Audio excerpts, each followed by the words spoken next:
Keepers now, and with us this morning is Alison Stewart-Allen, Chief Executive of International Marketing Partners, and Paul McNamee, the UK editor of The Big Issue. Great to see you both again. We're going to start with you this time, Paul. This article that you pulled out from inside the Express, we were just discussing it there with the GMB union, this breakthrough that ambulance workers have now called off their strikes due next week.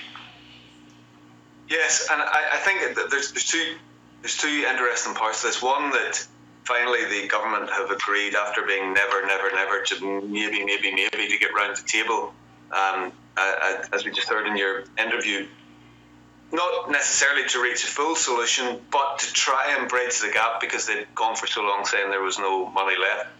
The other part of this is, of course, there are so many other strikes going on, so many other pieces of industrial action, because people are feeling the cost of living so deeply and inflation is so high.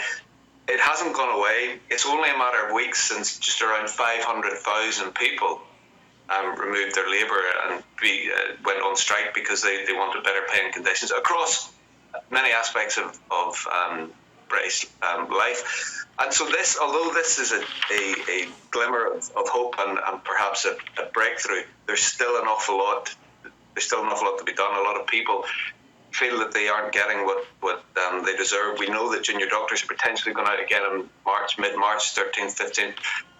As you heard from Andy Prendergast, there's potential for ambulance workers to go again.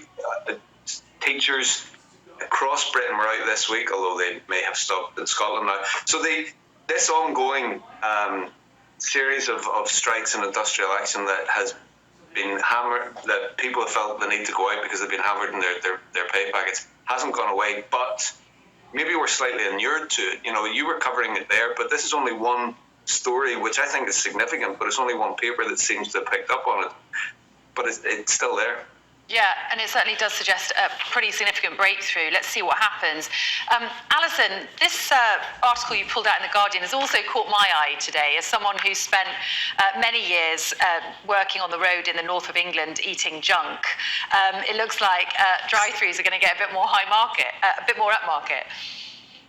Definitely. Well, Gale's Bakery, which is really predominantly a southeast retail format. It does upmarket croissants and sandwiches and bagels, specialty breads. They are now looking at drive-thrus.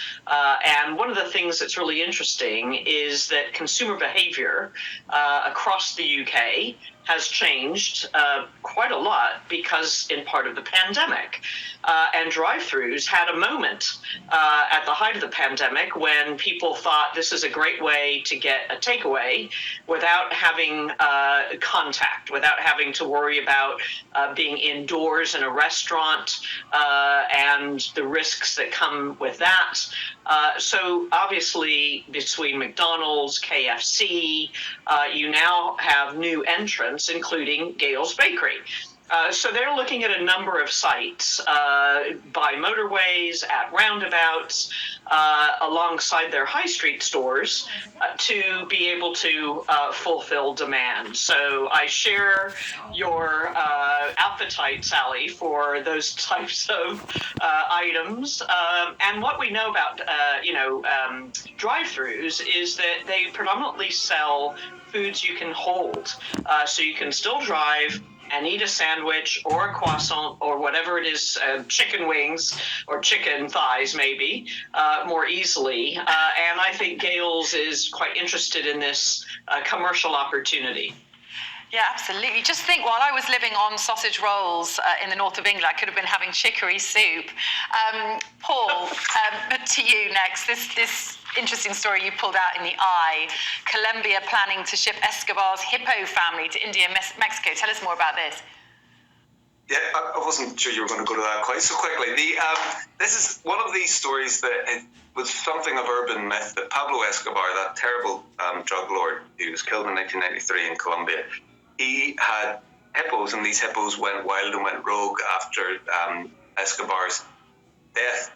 And it turns out it is true. Not only is it true, hippos have been raging around in the jungle near where his base was.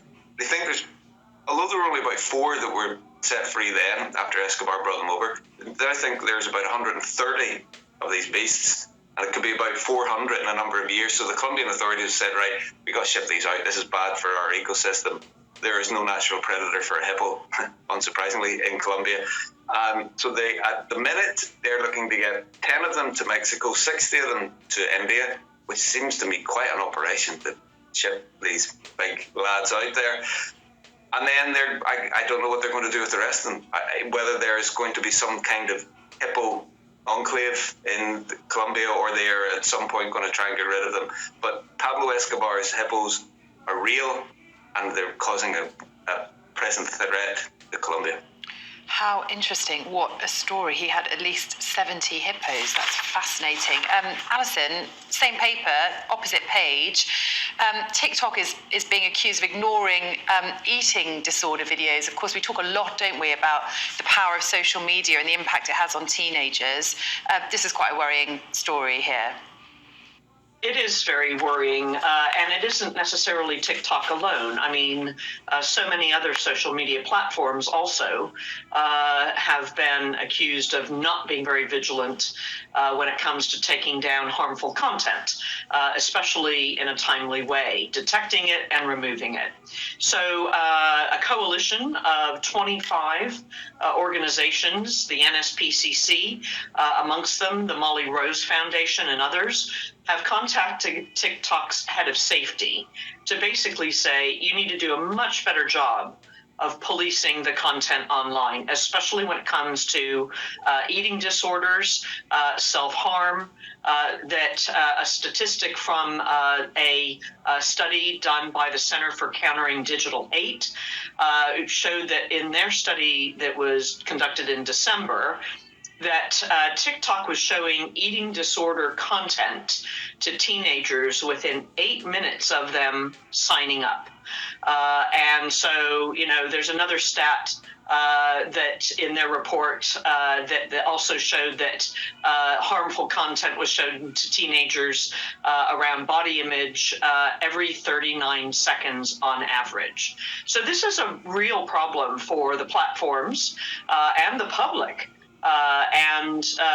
Until in some ways these players are qualified as publishers rather than other than that and social media platforms, they are getting away with a lot of this terrible harmful content that's affecting not only teenagers but adults too. Yeah, certainly something that is causing a lot of concern, I'm sure. Paul, this interview you pulled out in the Express is quite interesting, isn't it? With the Tory MP Lee Anderson, of course, formerly a very loyal supporter of Labour. What's he been saying? Yeah, I mean, Lee Anderson he's a curious character. He, as you said, he was a real deep red Labour supporter and councillor until 2016 when he switched to the Tories, and his ascent has been swift, going from MP to now deputy leader of the Tories. I find some of the things that he says deplorable.